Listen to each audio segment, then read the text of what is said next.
Pemirsa, sudah 2 kali pesawat Saudi Airlines yang mengangkut jemaah haji mendapatkan ancaman bom dan harus mendarat darurat di Bandara Kuala Namu di Sumatera Utara. Untuk membahasnya sudah bergabung bersama kami pengamat penerbangan Gary Sujatman. Selamat malam, Pak Gary. Selamat malam.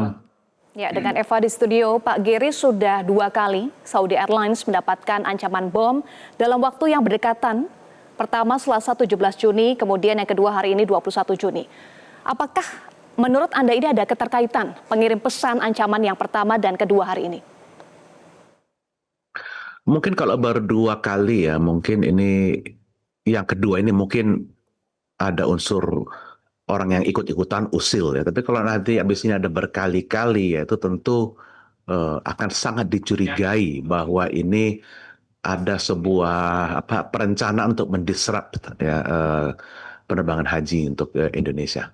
Jadi pada saat ini bukannya kemudian tidak ada, tapi kembali lagi saya bukan ahli untuk dalam investigasi kriminal ya, tapi ini bisa saja kebetulan ada yang iseng mengikut. Tapi kembali lagi dua-duanya kan harus kita lihat ini kenapa, siapa. Nah ini kita ingin tahu. Iya, itu menjadi pertanyaan besar kenapa dan siapa. Kita bahas dulu soal tadi dugaan yang kedua ini adalah orang yang usil. Polri juga sempat menyebut menggandeng FBI usut ancaman bom pesawat Saudi Airlines. Apakah ada dugaan bahwa pengirim pesan yang Anda sebut usil yang kedua ini berasal dari luar negeri, Pak Gary? Bisa saja ya. Kalau udah penerbangan itu sumbernya bisa dari mana aja, karena penerbangannya sifatnya global. Ancaman juga tidak dilihat dari hanya per negara, tapi juga global. Penanganannya pun itu juga sangat mudah untuk kita koordinasikan dengan negara lain. Jadi terlepas dari apakah itu dari Indonesia atau di luar negeri, wajar karena kalau sudah mengancam sebuah penerbangan, apalagi penerbangan internasional, di mana kalau dilihat ini sudah 2 kali melibatkan lebih dari 2 negara sebenarnya, karena yang kedua ini adalah penerbangan pesawat berbendera non-Saudi maupun non-Indonesia. Jadi ini ada negara ketiga terlibat. Ini bisa dianggap sebagai ancaman terorisme. Nah disitulah wajar kalau misalnya Polri juga mengusut ini dengan kerjasama dengan FBI, itu wajar.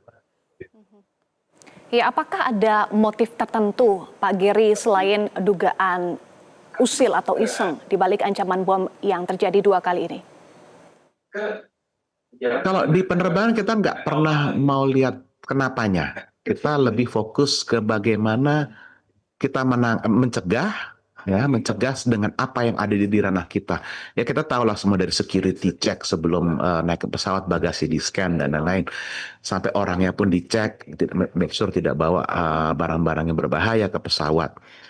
Nah, penerbangan tuh hanya sampai situ, tapi juga ada sisi kerjasama dengan unsur non penerbangannya, yaitu mengidentifikasi seberapa besar resikonya, seberapa besar ancamannya, baik itu dari terorisme, faktor keusilan, atau memang ada faktor yang khusus, misalnya mungkin ini bisa saja ada orang yang mencoba mendisrupt khusus penerbangan haji saja, karena penerbangan haji ini kan memang hal yang sangat ketat ya penjadwalannya, karena bandara di Jeddah dan di Madinah itu penuh sekali pada saat ini. Ini mungkin bukan upaya terorisme, tapi upaya mengacaukan alur. Nah itu bisa saja, mungkin saja nanti ujung-ujungnya ditemukan bahwa ini mungkin unsur ancaman baru bagi pemerintah Arab Saudi. Kita belum tahu. Ini nanti dari pihak yang akan menginvestigasikan ancaman ini berasal dari mana.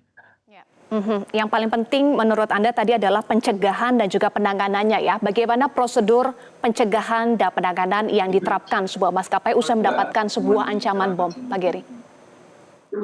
Kalau misalnya ada ancaman itu tidak hanya yang mereka terima, tapi bisa ditujukan ke mereka, jadi ke sebuah airline. Kalau tidak salah, ancamannya untuk penerbangan yang hari Selasa kemarin itu tidak diterima oleh pihak Saudi atau Saudi Arabian Airlines, tapi ke pihak bandara tujuan. Nah itu kan direlay ke pihak ATC dan juga ke maskapainya. Tidak itu di-relay lagi ke krunya untuk krunya mengambil keputusan. Oke, saya tidak tahu persis di Saudi apakah ada prosedurnya seperti apa, tapi biasanya tuh maskapai punya pilihan. Kalau ada ancaman dia langsung mendarat ke bandara terdekat, atau ada juga namanya security search program di dalam pesawat. Jadi kalau ada ancaman yang dianggap kredibel dan nyata, itu bisa dilakukan. Nah, keputusannya bagaimana itu terserah krunya, mereka akan memutuskan apa.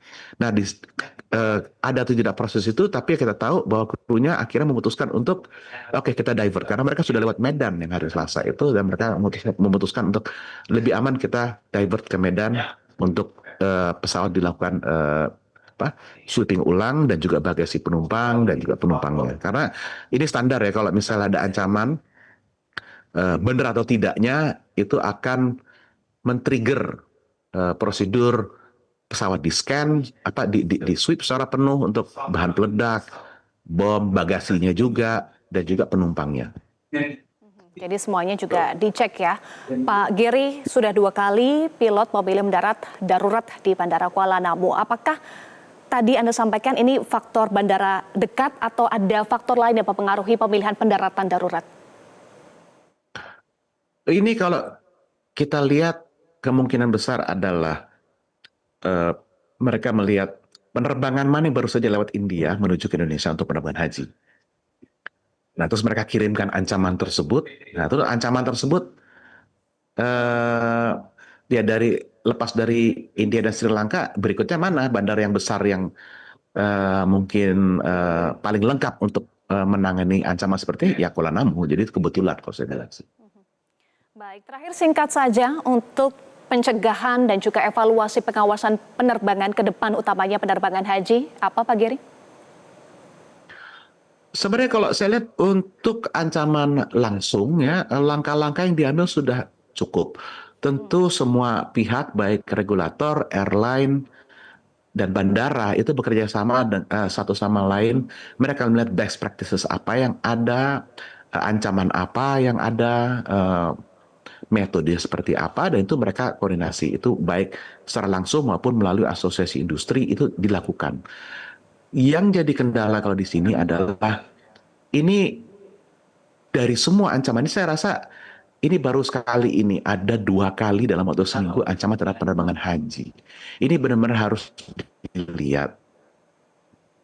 Tidak mungkin kita bisa tahu berikutnya itu ancaman benar atau tidak, tapi kita nggak boleh lengah. Tapi ini harus tetap diinvestigasi dan saya rasa Polri melakukan langkah yang tepat di sini. Baik, tidak boleh lengah dan juga ini harus diinvestigasi secara menyeluruh. Terima kasih pengamat penerbangan Giri Sujatman sudah bergabung bersama kami di Prime Time News. Jelajahi cara baru mendapatkan informasi. Download Metro TV Extend sekarang.